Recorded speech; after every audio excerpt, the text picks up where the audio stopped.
Very good evening. Welcome to the State of Business on our television. I'm Sachin Ratnayaka. Let's look at the headlines first. Discipline is the highest asset in the life of any individual, President tells army officers. Tourism sector needs more facilitation, Subject Minister tells the Cabinet. News in detail.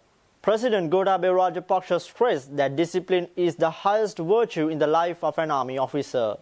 President Rajapaksa, addressing the 96th commissioning parade of the Sri Lanka Military Academy, also said that during the training the officers have understood that discipline of the highest degree is one of the most important aspects in their life. During your training, you will have understood that discipline of the highest degree is one of the most important aspects in a military officer's life. From the first day you entered this institution, making your bed as you wake up every morning, ensuring your clothes are ironed, your boots are polished, and that every aspect of your dress and appearance is immaculate was a key part of your training. Alongside the physical training, exercises and drills that became part of your routine. There is a reason for this. The attention you pay to these simple tasks builds discipline. It fosters attention to details and it provides a sense of accomplishment no matter how small as you start your day. These are all essential qualities that will help you later in life no matter where your career takes you.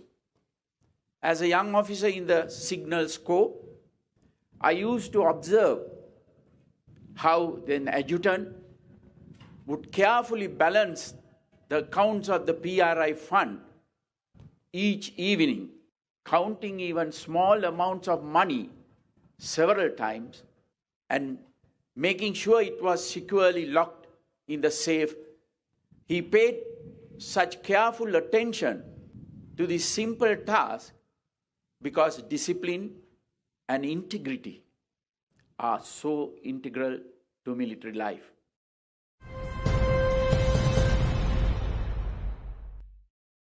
The Central Bank of Sri Lanka, in a statement issued last Friday, said that Fitch Ratings, in a rather hasty move, downgrading Sri Lanka's international sovereign rating on 17 December 2021, demonstrated its failure to recognize the positive developments taking place in Sri Lanka amidst a global pandemic.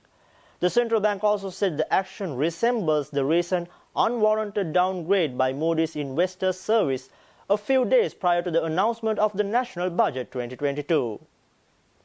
Central banks said that Fitch, in a rather hasty move, downgraded Sri Lanka's international sovereign rating last Friday, demonstrating its failure to recognize the positive developments taking place in Sri Lanka in an environment in which the entire world is grappling with multiple waves of the COVID-19 pandemic. CBSL stressed that the sense of urgency on the part of an internationally recognized rating agency to downgrade Sri Lanka is inconceivable, particularly considering the fact that Fitch was being constantly updated by Sri Lankan authorities on the latest developments in all sectors of the economy and imminent foreign exchange inflows. CBSL's statement also pointed out that the country's real GDP in fact expanded by 4.4% during January to September this year, reaffirming the strong possibility of above 4% growth in 2021. Officials clarified that high-frequency data on activity points towards a strong recovery of the economy surpassing the pre-pandemic level. The Manufacturing Purchasing Managers Index reached 61.9 in November 2021, the highest reading for a month of November on record and way above the pre-pandemic level of activity. Indices of the Colombo Stock Exchange reached historical heights with a large number of initial public offerings taking place in 2021. Credit extended to the private sector expanded by over 685 billion rupees in the 10 months to October 2021, compared to about 260 billion rupees in the same period last year. They also added that the trade deficit continued to decline from May 2021 on a month-on-month basis, supported by record high export earnings. Earnings from the merchandise exports recorded an all-time high in October 2021, and preliminary information indicates that earnings have exceeded this record level in November 2021. Accordingly, Central Bank also added that all stakeholders of the economy, including international investment partners, are requested not to be dissuaded by this unjustified rating action, but instead work with Sri Lanka to surf the turbulent tides which are expected to settle in the next few days.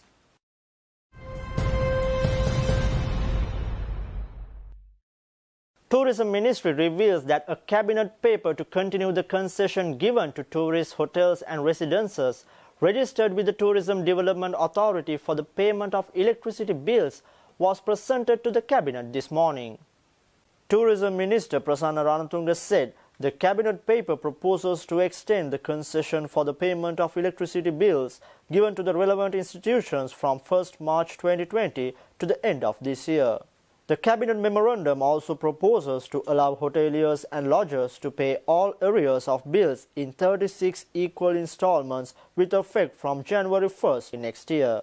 It is proposed not to disconnect electricity during the concession period and not to charge a late fee for accumulated arrears. Minister Ranatunga also added that it is also proposed to adjust the unit price of electricity for hotel industry to be similar to other industries in times of high demand. The minister said that this cabinet paper was submitted to extend the relief provided by the government as the tourist arrivals are gradually recovering but have not yet fully recovered. Tourism Minister Prasanna Ranatunga also revealed that the government has decided to make COVID vaccination cards compulsory when entering public places from 1st of January next year. Speaking at a meeting of the Gampaha District COVID Committee held at the Gampaha District Secretariat last Friday, Minister Ranatunga said it is the responsibility of all citizens to obtain the required COVID vaccine at the first opportunity they receive. So far, nearly 16 million people in the country have received the first dose of the vaccine. The number of people who received 2 doses was nearly 14 million. The booster vaccine is currently being given in Colombo, Gampaha, Kalutara and several other districts. Stay tuned for more news. We'll be right back after a small commercial break.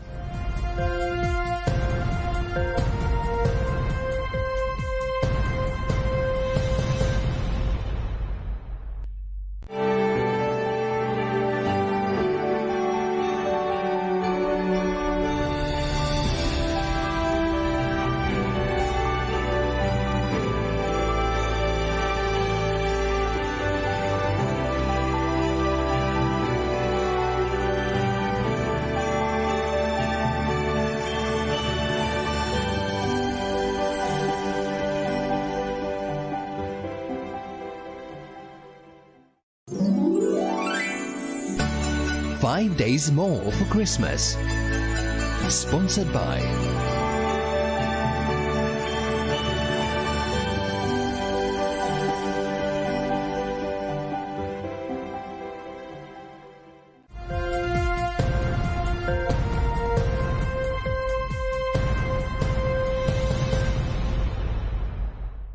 Welcome back to the State of Business.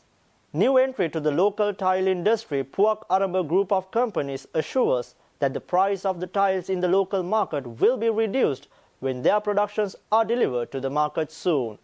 PGC founder and chairman Deshamani Dr. Laksiri Piris, who pioneered the manufacturing tiles in Kalutara, assuring employment opportunities for the residents in the area, said that over 75% of the tile requirement can be met within the country itself. Puak Aramba Group of Companies' new factory complex in Badurelia, declared open by Dr. Laksiri Piris almost 4 months ago, and kick off the commencement of the production of 100% locally manufactured products. Prior to import restrictions, PGC handled a staggering import capacity of 475 to 500 containers per month, a vehicle fleet of over 85 and a combined warehouse capacity of 356,000 square feet. The laying of the foundation stone at the Badurelia ceramic manufacturing plant, the most recent entity to join Sri Lanka's largest ultra-modern sanitary ware and ceramic trading company and distributor, Puak Aramba group of companies took place last Thursday. Located in the PGC factory complex situated in a picturesque square corner of the Kalutala district, TPS Ceramic Industries aims to become a formidable player and join other local players in order to nearly double the domestic ceramic production from its current 40% to 75 to 80% of the total consumption needed for Sri Lanka. Factory තුනක් මේ මොහොත වෙනකොට ආරම්භ කරලා තිනවා. මේ මාස 9 ඇතුළතදී item 12ක් අපි මෙහි නිෂ්පාදනය කරන්න පටන් අරන් තිනවා. ඒකෙන් අපි බලාපොරොත්තු වෙන්නේ අයිටම් 6ක් විතර නැවත ලංකාවට කවුරුත් ගේන්න ඕනේ නැහැ. අපිට පුළුවන් මුළු ලංකාවටම බෙදා හැරීමේ ධාරිතාවය ඇතුව මැෂිනරි හයි කරලා මේ වෙනකොට නිෂ්පාදන කටයුතු කරමින් සිටිනවා. අපි ලොකුම ඉලක්කය උනේ මේ ටයිල් ඉන්ඩස්ට්‍රි එක එහෙම නැත්නම් ටයිල් ෆැක්ටරි පටන් ගන්න. මේකට විශාල අපිට කණේ පහරවල් දෙකක් වැදුනා. මෙතුමා කිව්වා වගේම ටයිල් ආනයනය කරලා අපේ 160ක් 70ක් හිටපු සේවකයෝ නැත්තටම නැති වුණා. ඊළඟට මේකට අවසර ගන්න අපිට සෑහෙන සටනක් කරන්න සිද්ධ වුණා. ඉතින් ශ්‍රී ලංකාවේ හැටියට අපිත් ඒකත් අතෑරියේ නැහැ. කොහොම හරි අපි 160ක් 70ක් නැති වෙලා හැමතුමා කිව්වා වගේ මේ ටයිල් ෆැක්ටරියේ ඉදීමෙන් පස්සේ මෙතන 300ක් පමණ සේවකයන් නැති වෙනවා. ඊට අමතරව අපේ අර නැතිව ගිය 160ක් නැවත එනවා. මොකද මේක බෙදා හරින්න ඕන ලංකාව වටේ. අපිට මෙතන මේ ස්ථානයේ අපිට කැපැසිටි එක අපිට ඊට ප්‍රමාණය තියෙනවා. තව මේ අපේ ධාරිතාව වැඩි කරන්න. මොකද පොටෙන්ෂල් මාකට් එකක් තියෙන ටයිල් තාම එක ගෙදරකවත් සමහර ටයිල් එකක් නැති ගෙවල් ඕන තරම් තියෙනවා. මේක නොනවතින ඉන්ඩස්ට්‍රියක්. ඒ නිසා අපේ බලාපොරොත්තුව මේකයි අමෙතුමනි. අපි 80ක් පිට රටින් ගෙනල්ලා බඩු විකුණපු මිනිස්සු මේ ලැබෙන අවුරුද්දේ අපි බලාපොරොත්තු වෙනවා මේක හැකි ඉක්මනින් නිෂ්පාදන කටයුතු ආරම්භ කරන්න. මොකද දන්නවද දැන් ටයිල් එක මිල ඉතාම මිල අධිකයි. ඉතින් අපි ආවයින් පස්සේ අපි හිතනවා මේක යම්කිසි අපිත් සමග අනිත් දේශීය නිෂ්පාදකයෝ එයාගේ ධාරිතාව වැඩි කරාන් පස්සේ මේ මිලේ යම්කිසි අඩුවීමක් දක්නට ලැබෙයි කියලා අපි විශ්වාස කරනවා. Minister of Industries Vimal Weerawansa said that Sri Lanka anticipates 80% self-sufficiency in ceramics while imposing import restrictions and import substitutions. Subject Minister gave this assurance participating as the chief guest at the laying of the foundation stone for the ceramic manufacturing plant in Badura area by the Puak Aramba group of companies last week.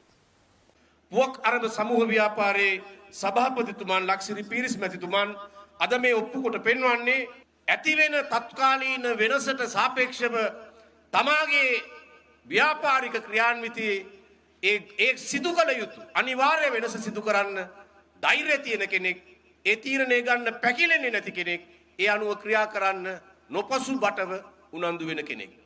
එහෙම දානපතියෝ, එහෙම ව්‍යවසායකයෝ, එහෙම අය තමයි මේ රටේ කර්මාන්තකරුවෝ හැටියට මේ බිමේ අනාගතය සරසන්නේ ඉන්නේ. අපේ දරුවන්ට අලුත් තාක්ෂණික දැනුමක් මේ මගින් ලැබෙනවා. අපේ දරුවන්ට අලුතෙන් රැකියා මේ මගින් උත්පාදනය වෙනවා. ඒ වගේම අපේ රටෙන් එළියට යන මහා ධනයක් මේ රට ඇතුළේ ඉතුරු කරගන්න පුළුවන් වෙනවා. පුවක් අරම සමූහ ව්‍යාපාරය ටයිල් වෙළඳාමේ පෙන්නපු හපංකම් දිහා බැලුවම මේ කර්මාන්ත ශාලාවේ නිපදවන ටයිල් වෙන රටක වෙළඳ පොළවල් ඇතුළට යන්න වුණත් බැරි කමක් නැහැ කියන විශ්වාසය අපට හොඳටම තියෙනවා.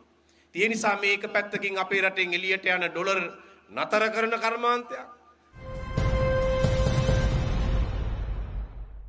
Colombo Stock Exchange ended on negative notes today.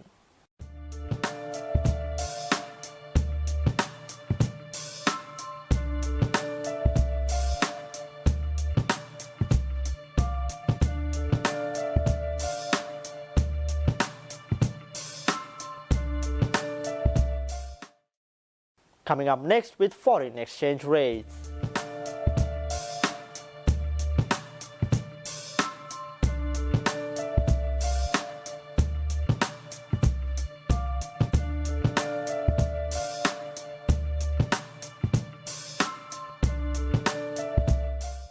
With that, we wind up today's news. Thank you for watching. See you tomorrow with State of Business at the usual time. Until then, take care. Good night.